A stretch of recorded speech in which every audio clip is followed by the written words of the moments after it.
It is finally time. We're going to get the engine and transmission bolted up into this EVO 8, and I got a little secret to tell you about the transmission. So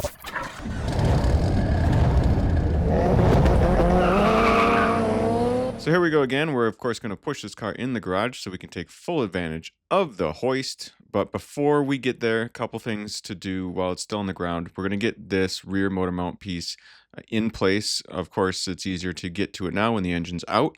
So we're going to tighten this up. We're going to have it a little bit free. It's not going to be fully tight because I want to be able to shift it around a little bit as needed.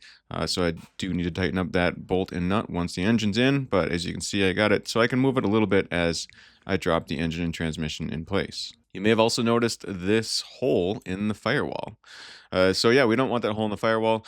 The previous owner put this dash back together and just threw it back together pretty quickly. There is this part of the air conditioning that you would have inside the car that's not inside the car, hence the big hole. Well, I don't really plan on running air conditioning in this one, so I'm going to put this block-off plate in place. I believe this block-off plate, again, came with the car, but I think you're just supposed to put one side of the plate on the outside of the firewall, one on the inside, and then you rivet it in the center. I didn't want to rip the whole dash out to get to this, so, probably not my best work, but I just decided to just put some holes on the outermost part and just rivet it right to the firewall for a temporary solution here. Maybe permanent, I don't know, whatever.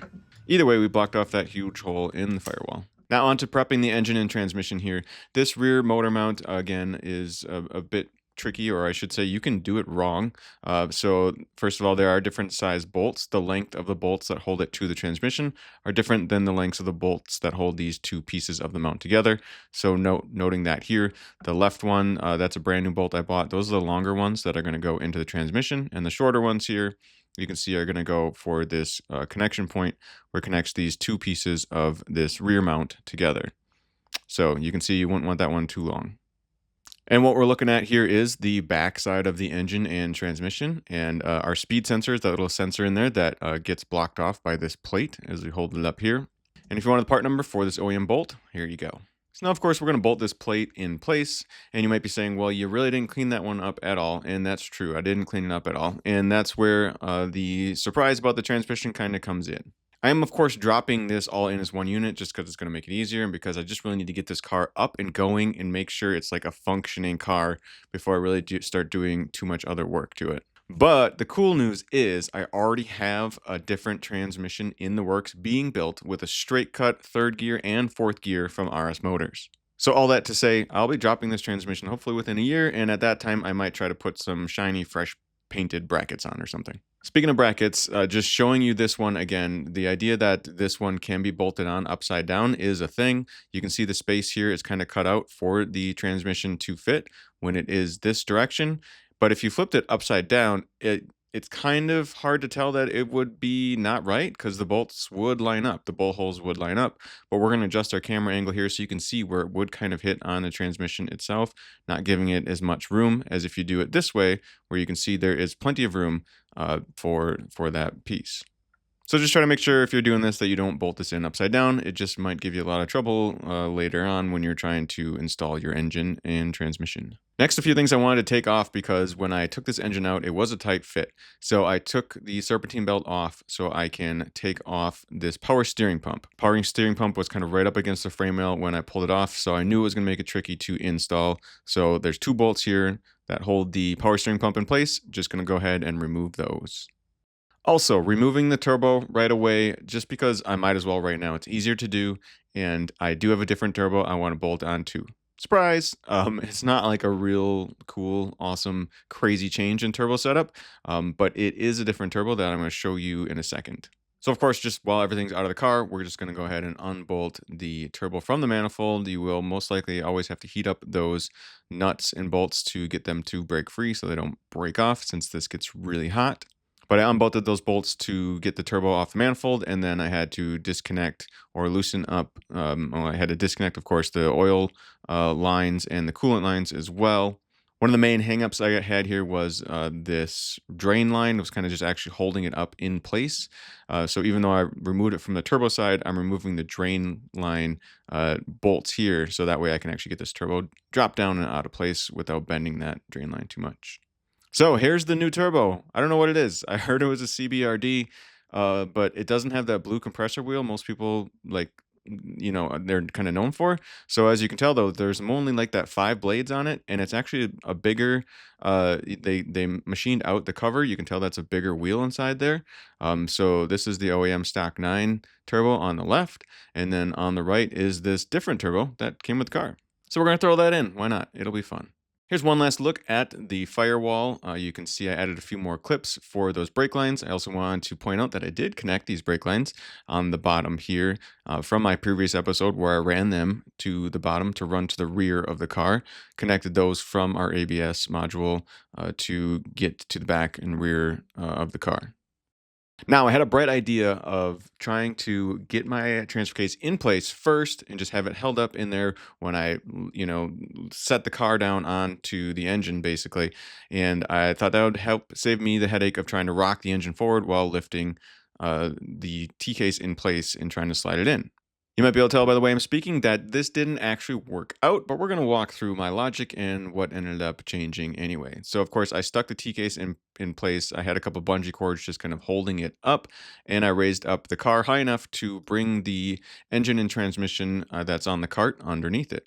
This cart is definitely not perfect. It's a cheap-ish Harbor Freight cart. I had to basically let these handles. I had to move the position of the handle just so I could at least drop it down without catching on the handle of the cart. So some modifications required to use this as a full engine and transmission cart, but whatever. Still helped with the job. So now this is my attempt at dropping the car onto the engine and transmission, basically. But what ends up happening here is the transfer case catches on the intake manifold. And there's really just no way that I could see to kind of get it to clear between the intake manifold and then the exhaust manifold. If the exhaust manifold was all the way off, I probably could have brought it forward towards the front of the car enough and made it fit. But I guess I didn't really even think about taking the exhaust manifold off. I was just like, you know what? I'm going to pop this transfer case out for now and then set the car down onto the engine far enough where there's room. Basically, once it's down far enough where the intake manifold is above that front subframe, then I'm going to slide up the transfer case. So that's my next game plan. So with that transfer case out of the way, I was able to continually check this and lower the car down over the engine, of course, stopping to check clearances all the time. The main issue here, again, is that you need to bring the engine forward towards the front of the car, set it down gradually, and then push it back once it kind of clears that front subframe. I thought this was a cool shot. I kind of set my camera up from the top and then kept wiggling things around and lifting up. Another nice thing is that this table does lift up, so I could actually just lift up with the table and be right there. Since I was just kind of doing this by myself, I could use that table and watch and lift up and see a little more closely what's going on, as opposed to if I'm over by the hoist lowering the car down, I can't really see if anything's kind of catching. But now you can actually see I did get it far enough where it cleared that intake manifold with the intake manifold cleared the front subframe. So I got that transfer case lifted up in place and I bungeed it up just so it'd be stuffed up in the hole kind of for later once I got everything or the engine and trans, more mounted up. So of course, this wasn't really a requirement, but I just kind of wanted to do this so you're not, again, swaying that engine forward. You'd really have to kind of sway the whole engine and transmission forward at the same time as you lift up that T-case to make it fit in between that front subframe. So we continue to drop things down and then basically try to push things back towards the firewall once it clears the front subframe. Another issue I did have, though, is that the transmission side was basically a little bit too low. Everything isn't going to sit perfectly flat. So eventually I ended up raising the transmission side a little bit more to kind of tilt it a certain way as well. But enough with all that super fast me working motion. Here's some of the shots of the motor mounts. You can see that rear motor mount's pretty much lined up. It's obviously got to go back. I took the one off the transmission. I took transmission mount just off so I could try to get things lined up a bit better.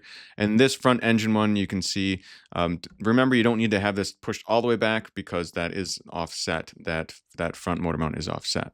Oh, and another problem I had with this cart is the casters or the wheels on it. Two of them were like 360 degrees, like they could go all the way around, but two of them only go forward and back. And that kind of hurts when you're trying to move everything back, in this case, like I said, towards the firewall, and the wheels won't go that direction. So what I ended up doing was using a jack to just lift up that side of the cart a little bit and then literally just pushing it over so it'd slide on the jack. Not my best work, but hey, sometimes you just do what you got to do to make it work. So that's more of what this process is. You can see it now. I'm just currently pushing the whole engine back. Most of the time, it's not about lowering it down as much as it is making sure it's clearing that subframe again and then just pushing it back towards the firewall.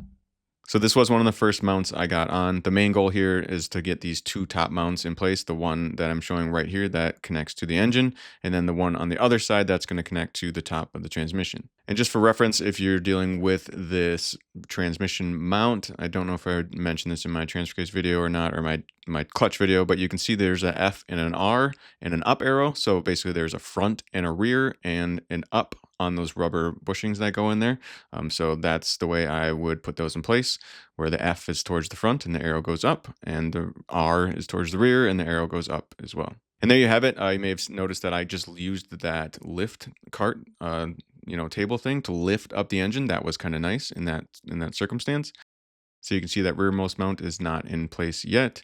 And you can also see what I mentioned a little bit earlier, where I needed to lift up just the transmission side a little bit to get that in place, just because that's kind of how it wanted to level off. Now back to the engine side, you can see I'm lowering the car or raising the engine, either way a little bit to get it in place. And I just threw a nut on there just so, of course, might as well while it's there. Not tightening anything up yet, of course. You don't want to get everything super tight. Could just bind up. You want to get everything kind of started before you'd ever tighten anything up. A couple shots of raising the engine up, getting it a little closer to in place. And eventually just kind of had to slide the whole engine or pull the whole engine as much as I could more towards, in this case, the passenger side of the car to get it lined up and get that bolt in place. But now that those two main mounts are in place, I have no issue with tightening them up, because basically once you have those top two mounts, the one on the engine and the one on the transmission in place, should be good to go. You should be able to tighten those up. And now the engine and transmission are finally hanging by themselves, nothing underneath. So I'm going to put my oil cooler in place right away, since it's right here and since it was just hanging on that table. And then we're going to pull that table out, and success. Hooray, the engine and transmission are hanging in by themselves. Moving on to putting that power steering pump back in place. This is actually the power steering pump that came with the red car, not the silver car. So hopefully this one's in a little better condition, since I did run the silver car pump a little bit dry when that power steering line broke and I was racing. Now that back motor mount, you can see here, I am kind of just swinging or putting weight on that whole engine to rock it one way, just kind of rocking that engine to get that in place. So that's kind of the key to that one. You just have to rock it a bit to get that bolt through. Back underneath the car, like I said, my transfer case idea worked just fine. I just took those bungees off the transfer case, lined it up, and pushed it in place. Made this part a lot easier. And of course, tighten up all the bolts. I'm not going to show you that, but I tightened up all of the 3 bolts on the bottom and I think the 4 bolts on top. I'm going to check fluid right away in the transfer case. I should have honestly filled the transfer case from the rear before I put it in place. I don't know why I didn't think of doing that, but here we go. We got our OEM fluid. That's what I'm running in here, is my OEM LSD gear oil. And if you have a cap like this, that kind of is that little funneling cap, if you will.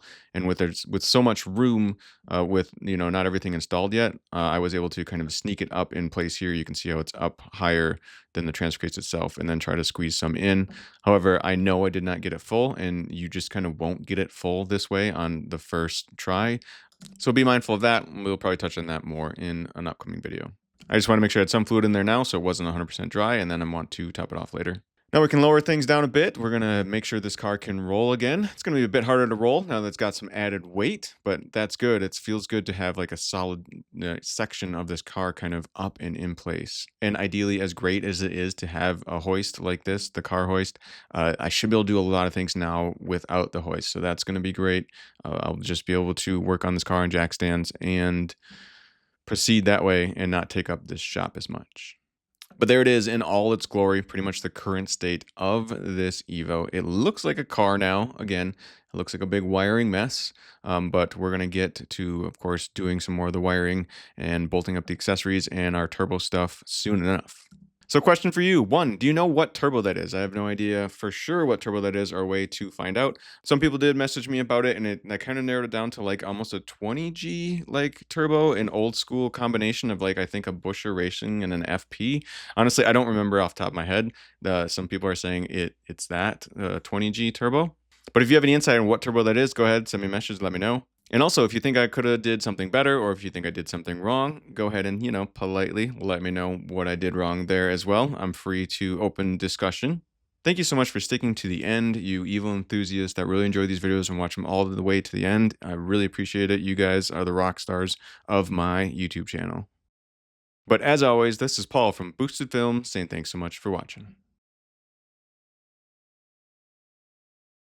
I just want to say that domestic violence is never okay. If you or someone you know is experiencing issues with a partner and doesn't feel safe, please visit the website thehotline.org or call 1-800-799-SAFE.